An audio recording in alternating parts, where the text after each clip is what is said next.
কাতার আমিরের পাঠানো বিশেষ এয়ার অ্যাম্বুলেন্সে মঙ্গলবার দেশে ফিরবেন খালেদা জিয়া, সঙ্গে ফিরছেন তার দুই পুত্রবধূ।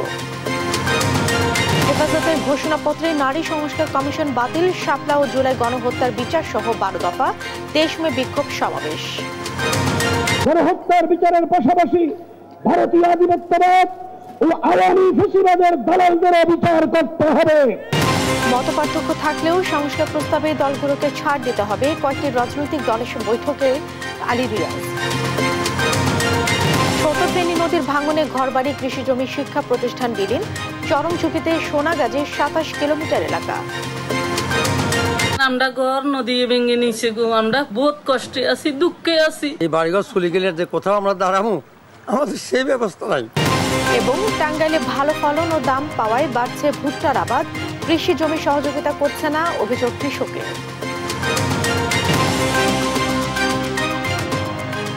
দেখছিলেন শিরোনাম সংবাদ সকালের সঙ্গে আছি আমি জেসিকা আবেদিন। বিস্তারিত সংবাদ।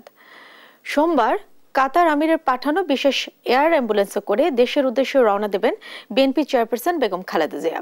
দেশে পৌঁছাবেন মঙ্গলবার, সঙ্গে ফিরছেন তার দুই পুত্রবধূ। শনিবার সন্ধ্যায় গুলশানে খালেদা জিয়ার দেশে ফেরার আয়োজনকে কেন্দ্র করে নেতাকর্মীদের সঙ্গে যৌথ সভা শেষে এসব কথা জানান বিএনপি মহাসচিব মির্জা ফখরুল ইসলাম আলমগীর। বলেন, খালেদা জিয়াকে অভ্যর্থনা জানাতে পুরো দেশের মানুষ প্রস্তুত। আরো জানাচ্ছেন নিয়াজ মোর্শেদ। দীর্ঘ 4 মাস পর সোমবার দেশে ফিরছেন বিএনপি চেয়ারপারসন বেগম খালেদা জিয়া। তার প্রত্যাবর্তন উপলক্ষে বিএনপি মহাসচিব মির্জা ফখরুল ইসলাম আলমগীরের নেতৃত্বে গুলশান অফিসে যৌথ সভা করেছে ঢাকা উত্তর ও দক্ষিণ বিএনপি নেতাকর্মীরা। যৌথ সভা শেষে বিএনপি মহাসচিব কথা বলেন গণমাধ্যমের সাথে। বলেন, খালেদা জিয়া শারীরিকভাবে সুস্থ রয়েছেন, তাই দেশে আসার সিদ্ধান্ত নিয়েছেন। এবং প্রতিদিন তার অবস্থার উন্নতি হয়েছে।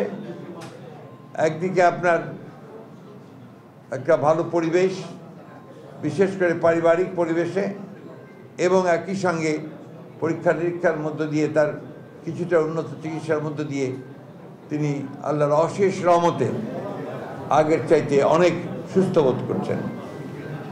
সেই কারণেই তিনি সিদ্ধান্ত নিয়েছেন যে তিনি এখন দেশে ফিরে আসবেন। সোমবার কাতারের আমিরে পাঠানো একটি বিশেষ এয়ার অ্যাম্বুলেন্সে করে আসবেন বলেও জানান বিএনপি মহাসচিব। যে বিমানে তিনি গেছেন, অর্থাৎ আপনার কাতারের রয়্যাল অ্যাম্বুলেন্স, সেই অ্যাম্বুলেন্সের ফ্লাইটেই তিনি আমাদের দেশে, আমাদের মাঝে আবার ফিরে আসবেন। মির্জা ফখরুল বলেন, বেগম খালেদা জিয়াকে অভ্যর্থনা জানাতে শুধু দলীয় নেতাকর্মী নয়, পুরো দেশের মানুষ প্রস্তুত রয়েছে। দেশপ্রেমিক মানুষ আজকে তারা অত্যন্ত উৎসাহিত, উজ্জীবিত যে তাদের প্রিয় নেত্রী দেশে ফিরে আসবেন এবং তাকে প্রপার অভ্যর্থনা জানানো, এটা আমাদের নৈতিক দায়িত্ব। শুধু বিএনপি নয়, সারা দেশের মানুষ আজকে তাকে সেই অভ্যর্থনা জানাতে প্রস্তুত হয়ে আছে। খালেদা জিয়ার সাথে তার দুই পুত্রবধূ দেশে ফিরবেন বলেও জানান তিনি। নিয়াজ মোর্শেদ, দেশ টিভি, ঢাকা।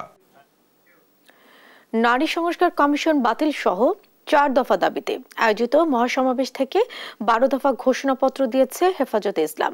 শনিবার সোহরাওয়ার্দী উদ্যানের সভামঞ্চে ঘোষণাপত্র পাঠ করেন সংগঠনের নায়েবে আমির মাওলানা মাহফুজুল হক।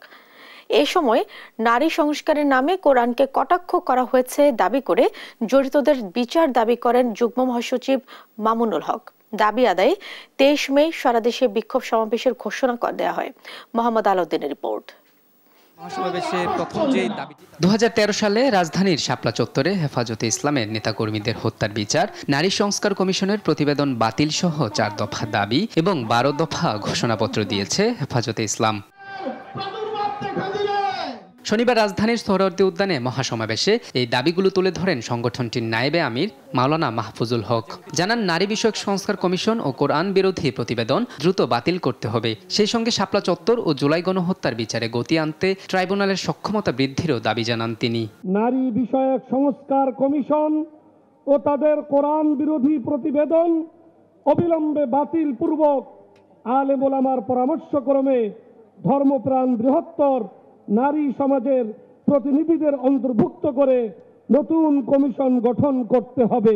এ সময় নারী সংস্কারের নামে কোরআনকে কটাক্ষ করেছে নারী বিষয়ক কমিশন বলে দাবি করেন হেফাজতে ইসলামের যুগ্ম মহাসচিব মামুনুল হক। বলেন, দেশের সংখ্যাগরিষ্ঠ মানুষের ধর্মীয় অনুভূতিতে আঘাত করার অপরাধে তাদের শাস্তি দিতে হবে। নারী সংস্কারের নামে আল্লাহর কোরআনকে ইসলামকে যে কটাক্ষ করা হয়েছে, ধর্মীয় উত্তরাধিকার বিধান, পারিবারিক বিধানকে নারী পুরুষের মধ্যে বৈষম্যের প্রধান কারণ বলে আখ্যায়িত করে বিতর্কিত নারী বিষয়ক কমিশন এদেশের সংখ্যাগরিষ্ঠ মানুষের ধর্মীয় অনুভূতিতে আঘাত প্রদান করেছে। ধর্মীয় অনুভূতিতে আঘাত প্রদান করবার অপরাধে তাদের বিরুদ্ধে আমরা রাষ্ট্রের শাস্তিমূলক ব্যবস্থা দেখতে চাই। এর আগে হেফাজতে ইসলামের সভাপতি মহিবুল্লাহ বাবুনগরীর পক্ষে লিখিত বক্তব্য পড়েন দলটির যুগ্ম মহাসচিব মাওলানা আজিজুল হক। বলেন, গণহত্যাকারী ফ্যাসিস্ট আওয়ামী লীগের সব সন্ত্রাসী কার্যক্রমের বিচার নিশ্চিত করতে হবে। গণহত্যার বিচারের পাশাপাশি ভারতীয় আধিপত্যবাদ ও আওয়ামী ফ্যাসিবাদের দালালদেরও বিচার করতে হবে। এ সময় আগামী 3 মাসের মধ্যে বিভাগীয় সম্মেলন এবং 23 মে 4 দফা দাবিতে দেশব্যাপী বিক্ষোভ কর্মসূচির ঘোষণা দেয় হেফাজতে ইসলাম। মোহাম্মদ আলাউদ্দিন, দেশ টিভি, ঢাকা। মতপার্থক্য থাকলেও সংস্কার প্রস্তাবে রাজনৈতিক দলগুলোকে ছাড় দিতে হবে বলে মনে করেন জাতীয় ঐকমত্য কমিশন প্রধান অধ্যাপক আলী রিয়াজ। শনিবার জাতীয় ঐকমত্য কমিশনের সঙ্গে বৈঠক করেন জাতীয়তাবাদী সমমনা জোট এবং বাংলাদেশ সমাজতান্ত্রিক দল মার্ক্সবাদী। বৈঠকে কি কি বিষয়ে আলোচনা হচ্ছে তা নিয়ে আরো জানাচ্ছেন জান্নাতুল মোহনা। সংস্কার প্রস্তাবে বড় রাজনৈতিক দলগুলোর পাশাপাশি ছোট ছোট রাজনৈতিক দলগুলোর সঙ্গেও দফায় দফায় বৈঠক করছে জাতীয় ঐকমত্য কমিশন। শনিবার সকালে জাতীয় সংসদ ভবনের এলডি হলে কমিশনের সঙ্গে বৈঠকে বসে জাতীয়তাবাদী সমমনা জোটের দলগুলো। বৈঠক শেষে জোটের নেতারা জানান, কমিশনের 166টি প্রস্তাবের মধ্যে 112টিতে পুরোপুরি একমত, 28টিতে আংশিক আর 26টি প্রস্তাবে একমত নন তারা। রাজনৈতিক দলগুলোর সঙ্গে আলোচনা ছাড়া মানবিক করিডোর ব্যবহারের অনুমতি দেওয়া অন্তর্বর্তী সরকারের উচিত হয়নি বলেও জানান তারা। কেউ বলে স্থানীয় সরকার নির্বাচন, কেউ বলে 5 বছরের জন্য থাকতে হবে। এইটা নিয়ে ডক্টর ইউনূস সাহেব অত্যন্ত ভালো লোক, আমরা তাকে পছন্দ করি, এই সরকারের প্রতি আমাদের সাপোর্ট আছে, কিন্তু এইভাবে চলতে থাকলে কতদিন সাপোর্ট দেওয়া যাবে সেটা বিবেচনার বিষয়। জাতীয়তাবাদী সমমনা জোটের সমন্বয়ক এদিন বিকেলে ঐকমত্য কমিশনের সঙ্গে বৈঠক করেন বাংলাদেশের সমাজতান্ত্রিক দল মার্ক্সবাদী। বৈঠক শেষে তারা বলেন, নারী সংস্কার কমিশন বাতিল চাওয়া 24-এর গণ অভ্যুত্থান চেতনার পরিপন্থী। সংস্কার, বিচার, নির্বাচন সাংঘর্ষিক বিষয় না, ডিসেম্বরের মধ্যেই নির্বাচন দেওয়া সম্ভব বলে জানান বাসদ মার্ক্সবাদীর প্রধান সমন্বয়ক। নারী কমিশনকে বাতিল করে দিতে হবে, এই কমিশনের যে প্রস্তাবনা সেগুলো নিয়ে কোনো ধরনের আলাপ আলোচনাই করা যাবে না, এই ধরনের কথা যারা বলে, আমরা মনে করি যে এই যে গণ অভ্যুত্থান যে আকাঙ্ক্ষা থেকে হয়েছে এবং যে কারণে জীবন দিয়েছে সেই আকাঙ্ক্ষা এবং সেই চেতনারই পরিপন্থী। রাজনৈতিক দলগুলো 166 সংস্কার প্রস্তাবের সবগুলোতে একমত হবে না স্বাভাবিক, তবে গণ অভ্যুত্থানকে কেন্দ্র করে ঐক্য তৈরি হয় রাজনৈতিক দলগুলো যে যার জায়গা থেকে ছাড় দেবে বলে আশা প্রকাশ করেন জাতীয় ঐকমত্য কমিশন প্রধান। আমাদেরকে এক জায়গায় আসতে হবে, এর অর্থ এই নয় যে সকল বিষয়ে আমাদের সব বিষয়েই আমরা একমত হতে পারব, কিন্তু যেগুলো রাষ্ট্র বিনির্মাণের জন্য, পুনর্গঠনের জন্য প্রয়োজন, গণতান্ত্রিক ব্যবস্থা, জবাবদিহির ব্যবস্থা তৈরির জন্য প্রয়োজন, সেখানে আমরা আশা করি যে আমরা একমত হতে পারব। রাজনৈতিক দলগুলোর সঙ্গে আলাপ আলোচনা করে জাতীয় সনদ তৈরি করতে জাতীয় ঐকমত্য কমিশনকে 15 জুলাই পর্যন্ত সময় নির্ধারণ করে দেওয়া হয়েছে বলে জানান ডক্টর আলী রিয়াজ। সকলকে একত্রে এক জায়গায় দাঁড় করানো একটি লক্ষ্য নিয়ে।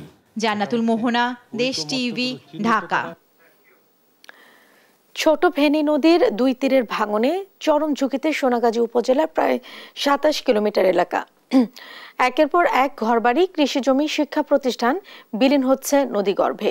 সহায় সম্বল হারিয়ে এখানকার বাসিন্দারা আশ্রয় খোঁজে ছুটছেন অন্যত্র। তবে ভাঙন রোধে 13 কিলোমিটার নদী সংরক্ষণের প্রকল্প শিগগিরই বাস্তবায়ন করা হবে বলে জানান পানি উন্নয়ন বোর্ডের নির্বাহী প্রকৌশলী তোফায়েল আহমেদ নিলয়। রিপোর্ট জানাচ্ছেন নুসরাত শোভা। 24-এর বন্যার পানির তোড়ে ভেঙে যায় মুসাপুর রেগুলেটর। এরপর থেকে ছোট ফেনী নদীর 2 তীরে দেখা দেয় তীব্র ভাঙন। প্রতিদিন জোয়ারের পানি ঢুকছে লোকালয়ে। সোনাগাজী উপজেলার প্রায় 27 কিলোমিটার এলাকা রয়েছে চরম ঝুঁকিতে। একের পর এক ঘরবাড়ি, কৃষিজমি, শিক্ষা প্রতিষ্ঠান, মসজিদ, মাদ্রাসা, রাস্তাঘাট, হাট বাজার বিলীন হচ্ছে নদীগর্ভে। সহায় সম্বল হারিয়ে এখানকার বাসিন্দারা আশ্রয়ের খোঁজে ছুটছেন অন্যত্র। বলছেন সরকারি বরাদ্দ থাকলেও তা পাননি কখনো। আমরা ঘর নদী ভেঙে নিছে গো, আমরা বহুত কষ্টে আছি, দুঃখে আছি। এই বাড়িঘর চলে গেলে যে কোথাও আমরা দাঁড়াবো, আমাদের সেই ব্যবস্থা নাই। আমরা সারিকা ভাত রান্না করিও খাইতাম, হে জায়গা নাই, নদী সব ভাঙি লয়ে গেছে। এখন আমরা অসহায় স্যার, আমরা বহুত কষ্টে আছি স্যার, আমরা রান্না বান্নায় খাওয়া দাওয়ায় মানে বহুত কষ্টে আছি। তবে জেলা প্রশাসন বলছে ক্ষতিগ্রস্ত মানুষের তালিকা করে তাদের পুনর্বাসনের উদ্যোগ নেওয়া হয়েছে। তালিকা করা হচ্ছে, যাচাই বাছাই করা হচ্ছে, সেই প্রেক্ষিতে ক্ষতিগ্রস্ত ব্যক্তিদের পুনর্বাসন এবং অন্যান্য যে আর্থিক সহায়তা বা সেই লক্ষ্যে কার্যক্রম গ্রহণ করা হবে। এদিকে ভাঙন রোধে পানি উন্নয়ন বোর্ডের প্রস্তাবনায় 13 কিলোমিটার নদী সংরক্ষণের জন্য 155 কোটি টাকা সহায়তা প্রস্তাবনা পাশ হয়েছে, যা শিগগিরই বাস্তবায়ন করা হবে বলে জানান পানি উন্নয়ন বোর্ডের নির্বাহী প্রকৌশলী। বাংলাদেশ পানি উন্নয়ন বোর্ড নদী ভাঙন রোধে প্রকল্প প্রস্তাবনা দাখিল করেছে। বিশ্বব্যাংকের আর্থিক সহায়তায় Bangladesh sustainable recovery emergency preparedness strong প্রকল্পে 13 কিলোমিটার নদীতে সংরক্ষণের জন্য 155 কোটি টাকার প্রস্তাবনা রয়েছে। স্থায়ী ভাঙন রোধে দ্রুত মুসাপুর রেগুলেটর পুনর্নির্মাণের দাবি স্থানীয়দের। নিউজ ডেস্ক, দেশ টিভি। টাঙ্গাইলে ভালো ফলন ও দাম পাওয়ায় প্রতি বছর বাড়ছে ভুট্টার আবাদ। এবারও কৃষকদের মুখে ফুটেছে হাসি। তবে কৃষি বিভাগের বিরুদ্ধে উঠেছে অসহযোগিতার অভিযোগ। যদিও অভিযোগ অস্বীকার করে কৃষি কর্মকর্তা বলছেন, প্রান্তিক পর্যায়ে দেয়া হয়েছে বিনামূল্যে বীজ, সার ও পরামর্শ। সহকর্মী অভিজিৎ ঘোষের রিপোর্ট, জানাচ্ছেন সালমা জাহান। এখন চলছে ভুট্টা মৌসুম, তাই টাঙ্গাইলের মাঠ জুড়ে ছেয়ে আছে ভুট্টা আবাদে। সবুজ পাতার আড়ালে লুকিয়ে আছে মোচা, চারদিকে ছড়াচ্ছে ভুট্টার ঘ্রাণ। মাঠে মাঠে চলছে ভুট্টা কাটার ধুম। ফসল সংগ্রহে এখন ব্যস্ত চাষিরা। ভুট্টা কাটা, মাড়াই, শুকানো ও ঘরে তোলায় কাজ করছেন তারা। কৃষি বিভাগের তথ্য বলছে, গেল 5 বছরের ব্যবধানে জেলায় ভুট্টার আবাদ বেড়েছে প্রায় 60%।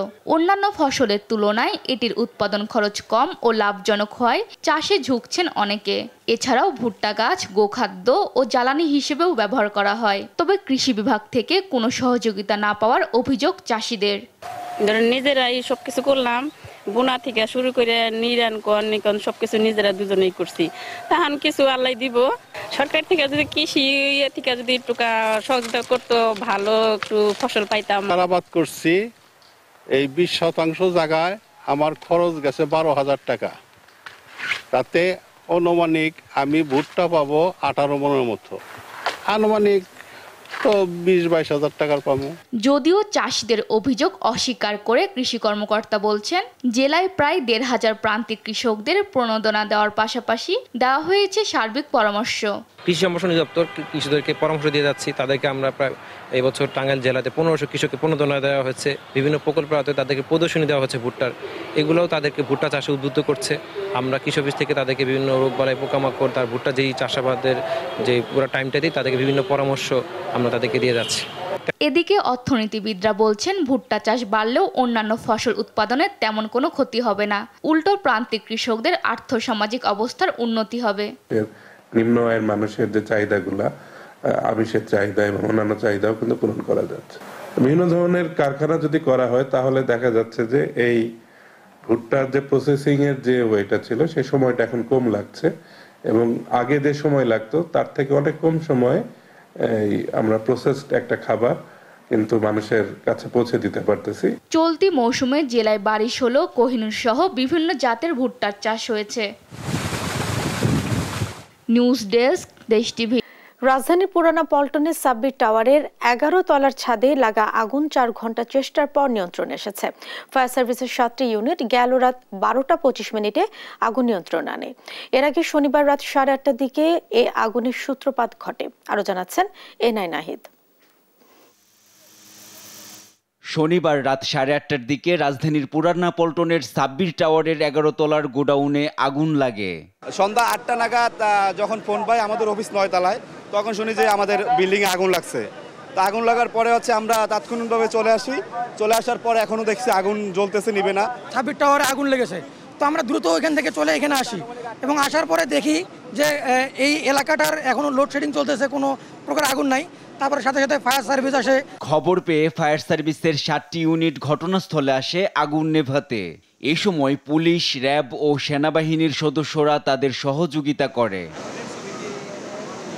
পরে ফায়ার সার্ভিসের 7টি ইউনিট 4 ঘন্টা চেষ্টার পর আগুন নিয়ন্ত্রণে আনে। আগুন লাগার ঘটনাটি তদন্তে বিশেষ কমিটি গঠন করা হবে বলে জানান ফায়ার সার্ভিসের এ কর্মকর্তা। 12:25 মিনিটের সময় আমরা আগুন সম্পূর্ণ আমাদের নিয়ন্ত্রণে নিয়ে আসছি। এখন আগুন আমাদের সম্পূর্ণ নিয়ন্ত্রণে আছে। নির্বাপন কাজ চলছে, এখনই আমরা কারণের দিকে যাচ্ছি না বা কারণ খুঁজে বের করার কাজ এখনো আমরা করছি না। অগ্নি নির্বাপন শেষ হবে, এরপর আমরা আগুন লাগার কারণ বের করব। ভবনের উপরে গোডাউন করার আইনত কোনো ভিত্তি নেই।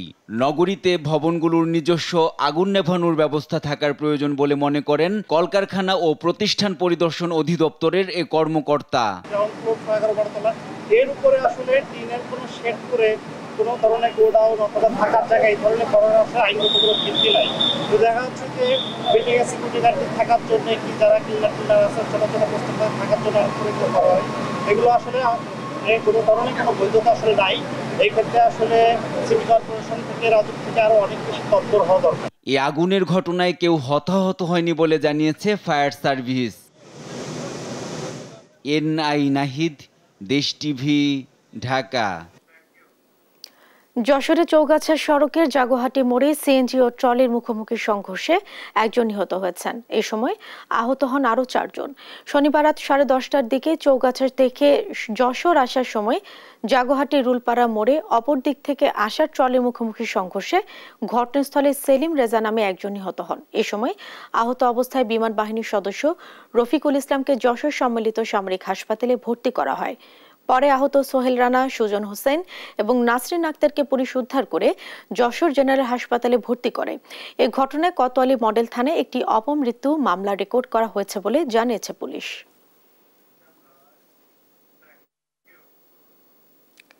বগুড়া মোটর শ্রমিক ইউনিয়ন নির্বাচনে কার্যকরী সভাপতি প্রার্থী আনোয়ার হোসেনকে আটকের সময় পুলিশের কাছ থেকে ছিনিয়ে নিয়েছে শ্রমিকরা।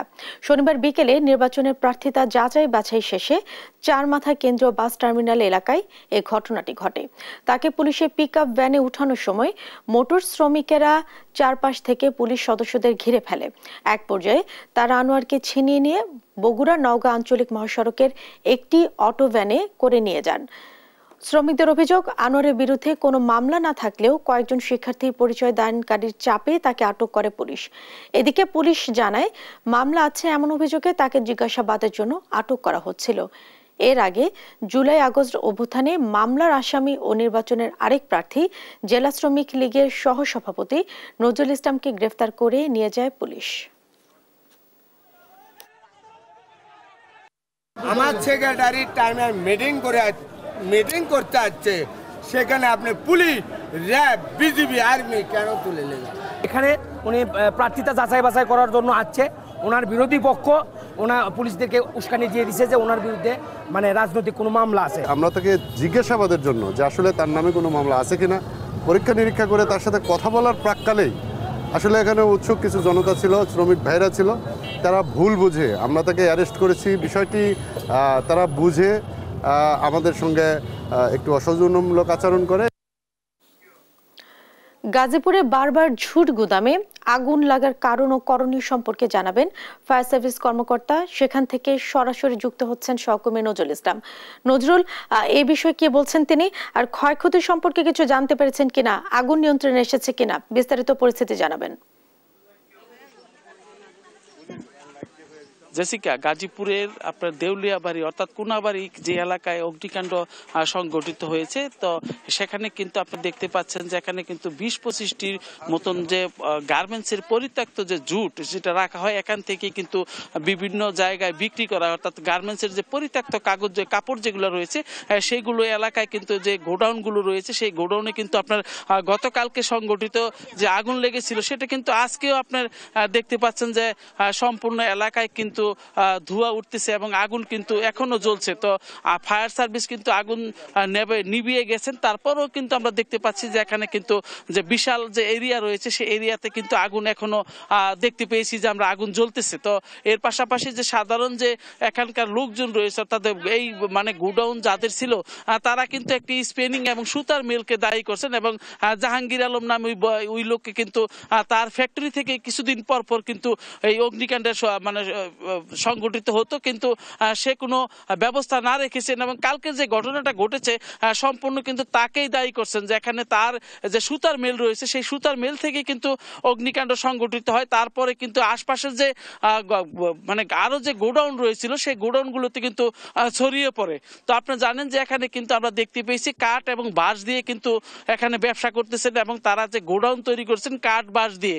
তো এত মানে কোটি কোটি টাকার ব্যবসা কিন্তু অগ্নি নির্বাপকের কোনো ব্যবস্থা না থাকা এবং আপনার পাশে কোনো পানির কোনো ব্যবস্থা না থাকা এবং বৈদ্যুতিকের যে কাজকাম দেখেছি আমরা যে ইলেকট্রিকের কাজকাম রয়েছে যেগুলা ইলেকট্রিক রয়েছে সেগুলো কিন্তু নড়বড়ে অবস্থা আমরা দেখতে পেয়েছি। তো সাধারণ মানুষ কিন্তু এই আগুনকে দায়ী করছেন যে এখানে যারা ভাড়া দিচ্ছেন এই সমস্ত টিন দিয়ে কোনো মতো খালি আপনি ঘর করে অর্থাৎ যে অবস্থায় ঘর করে দিয়েছেন এর ফলেই কিন্তু যে ইলেকট্রিক শর্ট সার্কিট এবং সিগারেটের আগুন বা বিভিন্ন কিছু থেকে তুলার যে ঘর্ষণ সেই ঘর্ষণ থেকে কিন্তু অগ্নিকাণ্ডের সূত্রপাত ঘটছে এবং প্রতিদিনই কিন্তু আপনার কোনো না কোনো গাজীপুরের যে জুটপল্লীগুলো রয়েছে সেই সমস্ত জুটপল্লীগুলোতে কিন্তু আপনার আগুন লেগেই আছে। তো অর্থাৎ এখানে কিন্তু যে অবস্থা হয়েছে এখানে যে আগুনের যে ক্ষয়ক্ষতি তার কিন্তু 25 কোটি টাকার মতন বলে সাধারণ মানুষ দাবি করছেন। এখানে কিন্তু এইরকমটাই কিন্তু জানিয়েছেন। তো আপনারা জানেন যে গাজীপুরের কিছুদিন পর পর কিন্তু জুটপল্লীতে যে অগ্নিকাণ্ড সংঘটিত হয় ফায়ার সার্ভিসের এখানে কিন্তু অনেকে দায়ী করছেন যে তাদের প্রশিক্ষণের অভাবের কারণে কিন্তু এগুলো হয়েছে। কিভাবে আগুন লাগলে নিবানো যায় দ্রুত গতিতে সে কোনো প্রশিক্ষণ নেই, অথচ এখানে কিন্তু কোটি কোটি টাকার ব্যবসা হচ্ছে। তো এই ছিল আমার কাছে কোনাবাড়ি দেউলিয়াবাড়ি থেকে অগ্নিকাণ্ড স্থল থেকে সর্বশেষ।